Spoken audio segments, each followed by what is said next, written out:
Bom, agora vamos adiante. Nós estamos na parte 1, que é o caso clínico. Continua Freud agora.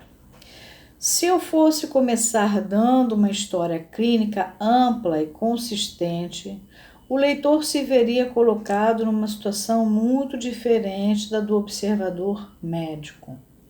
Os relatos dos parentes da paciente, travessão, no caso presente, foi-me feito pelo pai da moça de 18 anos, travessão, via de regra, fornecem um quadro bem indistinto do curso da doença.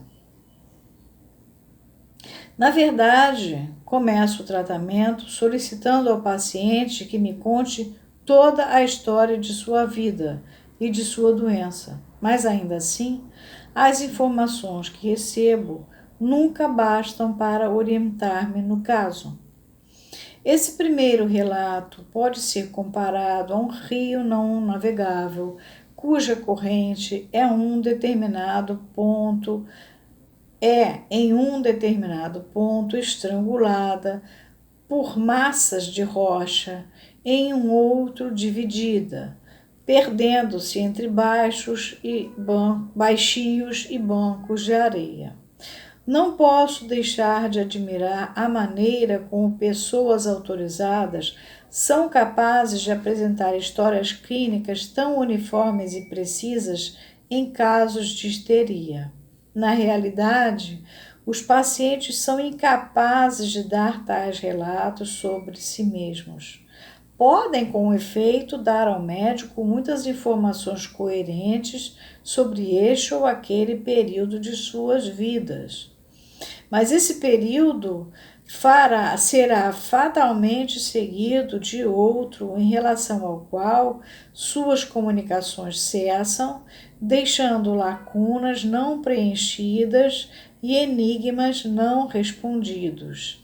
Seguir-se-á então outro período de total obscuridade, sem ser iluminado nem mesmo por uma única informação útil. Eu vou procurar o livro, mas isso, em termos bem atuais, tem um texto do Otávio de Souza que chama O Nome do Pai no Tratamento da Histérica. Se não me engano, é esse título. Eu vou procurar para mostrar na próxima. Eu apresento o volume onde é que vocês podem encontrar isso. Continuando. E ele vai falar isso, que a histérica, sabe-se lá se algum dia ela vai dizer. As conexões, mesmo as ostensivas, são em sua maior parte incoerentes e a sequência de diferentes acontecimentos é incerta. Mesmo enquanto narram sua história, os pacientes repetidamente corrigirão um pormenor ou uma data e então talvez, depois de hesitarem por algum tempo, voltarão à sua primeira versão. Vocês lembram dele, por comparação com o obsessivo do Homem dos Fatos? O Homem dos Fatos, como ele tira a catexia, ele relata o fato inteirinho, né? E a histérica é diferente. A incapacidade dos pacientes de fornecer uma história ordenada de sua vida naquilo que ela coincide com a história de sua doença não é característica apenas da neurose. Aí vem uma nota aqui. Um outro médico enviou-me certa vez sua irmã para tratamento psicoterapêutico, dizendo-me que ela tinha sido durante anos tratada sem êxito de histeria, dores e marcha anormal. O breve relato que ele me fez pareceu bastante compatível com o diagnóstico. Em minha primeira sessão com o paciente, levei-a a contar ela mesma a sua história. Quando a história saiu perfeitamente clara e encadeada, apesar dos notáveis acontecimentos com que lidava, eu disse a mim mesmo que o caso não podia ser de histeria e imediatamente procedi a um cuidadoso exame físico. Isso levou ao diagnóstico de um estágio não muito avançado de Tabes, que foi mais tarde tratado por meio de injeções de HGO, Cinerum, pelo professor Lang, com resultados acentuadamente benéficos. Tabs. O cara fica todo duro, bota tabs dorsais, parece que tá com a tábua mesmo, ele acaba pisando com os calcanhares. Tum, tum, tum. E como Freud era um neuropatologista, né, era fácil para ele fazer o diagnóstico. Ele falou, não, isso aqui não é uma histeria, isso aqui é um caso de tabs em começo de processo inicial ainda, né? Um processo inicial. Também possui grande importância teórica. Tal incapacidade tem os seguintes fundamentos.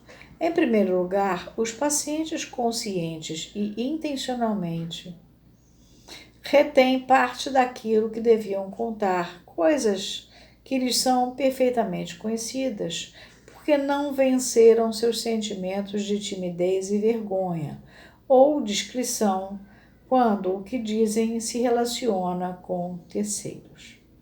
Esta é a parte desempenhada pela dissimulação consciente. Não é do inconsciente, não é um recalque que está em ação aqui, impedindo que a coisa chegue à memória. É uma omissão da informação conscientemente. Isso a gente tem até hoje na clínica bem claro. Em segundo lugar, parte do conhecimento anamnésico. O que é a anamnese? É você ir construindo a história do paciente ao longo da vida dele. Isso aqui é a anamnese, né? Ou a história da doença desde que ela apareceu. Ana, ao longo de amnésias de memória, né? Então, como é que foi? O que aconteceu com você? Quando você nasceu? Isso o médico faz, né? Um bom clínico vai fazer uma anamnese muito completa, né? Quais são as doenças da família, etc. Freud era médico de origem. De que os pacientes dispõem em outras ocasiões, desaparecem enquanto contam realmente sua história, mas sem que eles façam quaisquer reservas deliberadas. 2 pontos. A parte desempenhada pela dissimulação inconsciente. Em terceiro lugar, há invariavelmente amnésias verdadeiras, esquecimentos, lacunas de memória em que caíram não só velhas lembranças, como até mesmo recordações bem recentes. E paramnésias, formadas secundariamente de forma a preencher aquelas lacunas. Nota 2. As amnésias e paramnésias estão em relação complementar uma com a outra. Quando há grandes lacunas de memória, nela haverá poucos erros. Inversamente, as paramnésias podem, à primeira vista, ocultar completamente a presença de amnésias. Porque ele conta alguma coisa que não é, mas é o que preenche aquele buraco. Não é à toa que Lacan fala je mens dont je suis. O analisante não fala provavelmente a verdade no sentido da verdade versus a mentira. Ele vai falando. Quando os próprios acontecimentos são conservados na mente, o propósito que fundamenta as amnésias, a falta de memória, pode ser preenchido com igual certeza, destruindo-se uma conexão, e uma conexão se quebra fatalmente, alterando-se a ordem cronológica dos acontecimentos. Esta última sempre se revela o elemento mais vulnerável do acervo da memória e o mais facilmente sujeito ao recalque. Por outro lado, encontramos muitas lembranças que estão no que se poderia descrever como estágio inicial do recalque. E estas vêm-se cercadas de dúvidas. No período subsequente, as dúvidas seriam substituídas por uma perda ou uma falsificação da memória. Se um paciente mostra dúvidas no curso de sua narrativa, uma regra empírica, quer dizer, da experiência, nos ensina a desprezar inteiramente tais expressões de seu julgamento. Se a narrativa vacila entre duas versões, devemos inclinar-nos a considerar a primeira correta e a segunda produto de expressão. Conferir um estudo da dúvida com relação a sonhos em A Interpretação dos Sonhos, no capítulo 7º, seção A. E diz assim: para um mecanismo muito diferente da dúvida na neurose obsessiva, ver a história clínica do homem dos ratos. Isso a gente também já viu. A existência deste estado de coisas, no tocante às lembranças sobre a história da doença, é um correlativo necessário dos sintomas e, teoricamente, indispensável. Vou parar aqui por causa do tempo e vou voltar a partir desse pedaço, tá? Eu acho que do jeito que está sendo apresentado esse caso, ele é de uma atualidade sempre. É claro que o Freud ainda tem um ser médico dentro dele que se preocupa com detalhes, com coisas que a gente absolutamente... A gente só está querendo que o sujeito do inconsciente venha à tona e fale, entendeu? O Freud estava procurando a história de um caso clínico, a história de uma doença, como um médico procura um problema que você tenha, qualquer. Tá? Mas, de qualquer maneira, como ele tem detalhes e ele fala coisas importantes, melhor cortar aqui, a gente vai adiante na próxima.